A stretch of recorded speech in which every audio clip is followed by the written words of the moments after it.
Одејќи потрагите на еден Facebook статус, преку главниот реквизит канцелариско столче, изнедруваат сите форми на дискриминација, мобинг, газење на работничкото достоинство, неможност вработениот да се избори за правични и праведни работни односи. Дека капацитетот и работењето на јавната администрација е еден од клучните проблеми на Република Северна Македонија, што влијае на квалитетот на животот на граѓаните и на напорите на земјата да ги исполни стандардите за влез во Европската Унија, не треба посебни докази. Овие проблеми се регистрирани во секој извештај за напредок на земјата кон Европската Унија.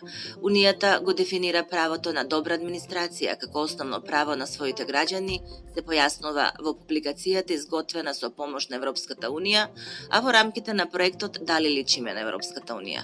Но приказната за столчето ја покажува сета хипокризија во заштитата на човековите права. За столиците што беа спомнати, еве само еден пример, реален и личен. Пристигнувам на работа. Директорот го пратил шоферот да станам, да ја земе столицата на која седам и ми носи во замена стара, искршена столица. Се јавувам на неговата секретарка да прашам што ја работава. Ми одговара, да, директорот рече да ти ја земат столицата и да ја дадат на новата колешка.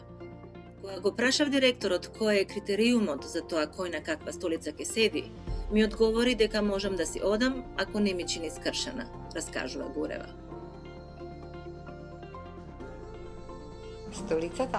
Столицата е само лајт мотив на многу посериозни аномалии кои што доведуваат и ова смешно или трагично нешто да делува како нормално.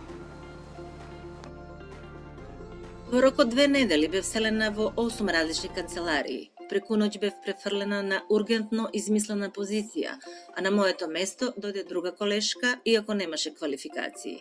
Бирањето пак професионалци за раководни места се одвиваше според звучноста на местото и желботеката во партиските кадровски комисии и тефтерчиња.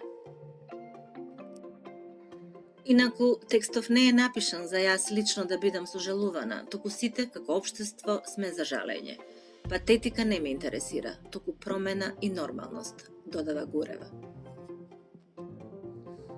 Состојбата и покрај промената на власта не е смената, иако има благи подобрувања. Не е смената особено во кршењето на човековите права, токму од страна на институциите, кои по редот на нештата би требало да ги обезбедат и заштитат правата на своите граѓани. Иронијата да биде поголема, формално, државата ги има процесуирано сите гаранции, но во пракса тие се потемкини села.